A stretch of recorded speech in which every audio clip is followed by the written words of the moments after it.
Hey guys, welcome back to the channel. In today's video, we're going to talk about the best method to connect Square payments.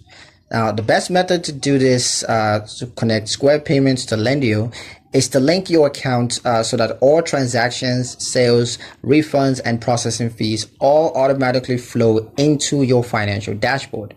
This is going to eliminate manual entry and ensure that every payment is accurately recorded in real time. Now, by synchronizing Square with Lendio, you gain immediate visibility into cash flow, net revenue, and sales trends.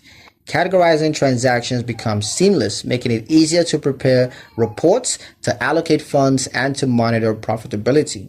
For businesses with in-person sales or retail operation, this integration provides a clear picture of revenue alongside online channels, which of course is going to keep Square payments connected and ensure that income is accurately tracked, as well as that financial decisions are informed and reconciliations are faster and more reliable.